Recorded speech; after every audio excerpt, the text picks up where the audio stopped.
Kisah Nabi Muhammad SAW dari lahir hingga wafat. Umat Islam sering memperingati Maulud Nabi sebagai peringatan hari lahir Nabi Muhammad SAW.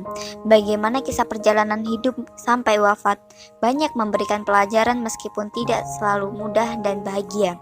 Rasulullah SAW tetap mendapatkan tantangan dan cobaan dari Allah Subhanahu Wa Taala.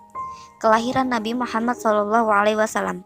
Nabi Muhammad SAW lahir di Makkah hari Senin 12 Rabiul Awal pada tahun 571 kalender Romawi atau 1450 tahun yang lalu. Rasulullah SAW lahir dari ibu yang bernama Aminah dan ayah yang bernama Abdullah. Rasulullah SAW pernah ditanya mengenai puasa pada hari Senin. Lantas beliau menjawab, hari Senin adalah hari lahiranku. Tahun tersebut juga disebut sebagai tahun gajah, yakni tahun ketika pasukan gajah di bawah pimpinan Abraha Habasyah tengah menyerang Ka'bah. Allah Subhanahu wa Ta'ala pun menghentikan aksi mereka dengan segala kesabarannya. Burung ababil pun datang menjatuhkan batu-batu untuk mendatangkan wabah penyakit. Kisah lahirnya Nabi Muhammad SAW ini ada di dalam surat Al-Fil yang memiliki arti tahun gajah.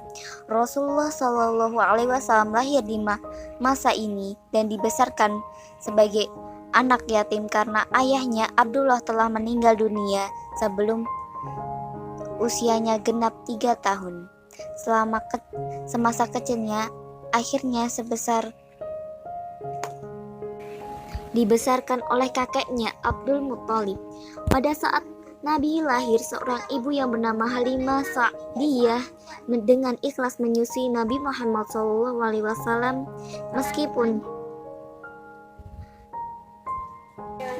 Namun karena keikhlasan Halimah pun diberikan balasan oleh Allah Subhanahu wa Ta'ala karena setelah itu air ASI-nya keluar dengan deras.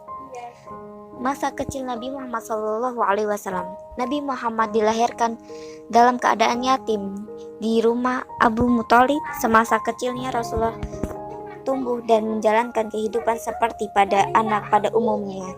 Adanya tradisi Quraisy pada zaman dahulu, pada hari ke-18 membuat ibunya harus menyembunyikannya di pedalaman.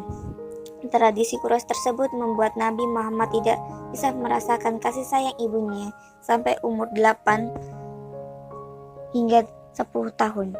Hal ini justru membuatnya berada di bawah asuhan Halimah binti Sa'diyah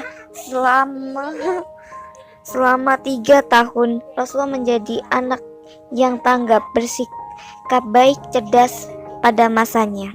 Masa remaja Rasulullah SAW.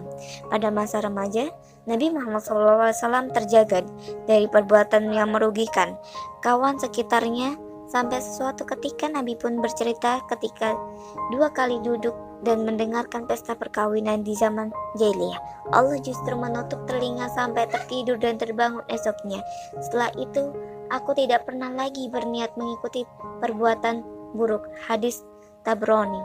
Muhammad yang menginjakkan usia 20 tahun di Mekah yang bertepatan peristiwa Harbul Fijar antara kabilah Quraisy melawan Qais dan Ailan. Nabi Muhammad menjelang Nabi Muhammad yang dewasa membuatnya semakin menekuni dunia bisnis. Nabi pun berdagang dengan kawannya terbaiknya, yakni Sa'id bin Abi Salib.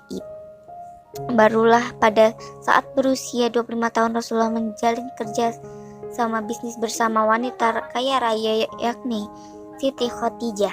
Perkenalan Muhammad dengan Khadijah memang berawal dari dunia perniagaan. Perempuan ini biasa membiayai kafilah perdagangan Mekah ke Suriah untuk nanti membagikan keuntungan bersama mitranya. Hal ini menjadi alasan bagi mereka kedua dalam melakukan perjalanan dagang tersebut. Pernikahan Nabi Muhammad dan Khadijah. Banyak kegiatan perdagangan melibatkan mereka berdua. Khadijah merasa kian tertarik. Perempuan ini akhirnya mengutus seorang sahabatnya, Nafisah binti Umayyah, untuk menyampaikan keinginannya, yakni melamar Muhammad SAW. Muhammad SAW pun menyampaikan kabar gembira kepada paman-pamannya, salah satunya yakni Hamzah bin Abdul Muthalib, lantas mendatangi rumah Walid bin Asad dengan Muhammad untuk melamar Khadijah. Maka menikahlah mereka berdua ketika Nabi Muhammad berusia 28 tahun. Nabi Muhammad wahyu pertamanya, Nabi Muhammad sudah mendapatkan beberapa karunia istimewa dari Allah Subhanahu wa Ta'ala, seperti wajah terlihat bersinar dan bersinar. Hal ini ternyata menjadikan pertanda kebesaran Allah yang menandakan akan datangnya Nabi terakhir dengan kedudukan tertinggi pada zamannya. Nabi Muhammad mendapatkan sebuah mimpi ketika malaikat Jibril menghampiri. Rasulullah pun menyendiri di dalam gua Hira, tepatnya di samping Jabal Nur. Turunlah wahyu pertamanya, yaitu surat Al-Alaq ayat 1 hingga 4. Perjalanan dakwah Rasulullah SAW secara terang-terangan dan sembunyi-sembunyi, dan terang-terangannya pada keluarga yang paling dekat, yakni Bani Hashim. Hanya Ali bin Abi Thalib lah yang mau menerima dan memutuskan untuk beriman kepada Allah Subhanahu wa Ta'ala. Bahkan beberapa orang menuduh Nabi Muhammad gila dan melempar kotoran ke tubuh Nabi Muhammad. Abu Jahal dan Abu Lahab sebagai pamannya bahkan juga ikut menantang Rasulullah SAW.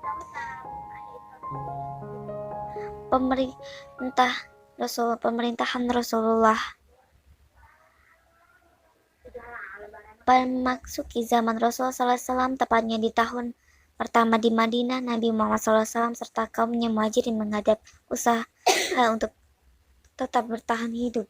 Hal ini karena tidak semua dari mereka merupakan orang yang berkecukupan kecuali Utsman bin Affan. Kondisi kaum muslimin yang sudah mulai sejahtera di tahun kedua Hijriah barulah muncul perintah zakat. Nabi Muhammad SAW akhirnya langsung mengutus Mu'adz bin Jabal untuk menjadi qadli di Yaman. Perintah kurban di masa Rasulullah beliau melaksanakan sendiri. Saat itu Rasulullah menyembelih sebanyak 100 ekor unta. Beliau melaksanakan sendiri pada 63 ekor, sementara sisanya ia serahkan kepada Ali bin Abi Thalib. Wafatnya Nabi Muhammad SAW, Abu Bakar sebagai sahabat Nabi Muhammad SAW yang sedang tidak di Madinah, terjadilah peristiwa yang sangat menyedihkan. Rasulullah wafat bersama wahyu Allah, yakni surat Az-Zumar ayat 30, yang artinya sesungguhnya kamu akan mati dan sesungguhnya mereka akan mati pula. Nabi Muhammad SAW mulai sakit di bulan Safar tahun 11 Hijriah. Beliau sakit kepala dan demam hingga akhirnya membuat suhu tubuhnya meninggi. Kondisi ini terjadi selama kurang lebih 2 minggu.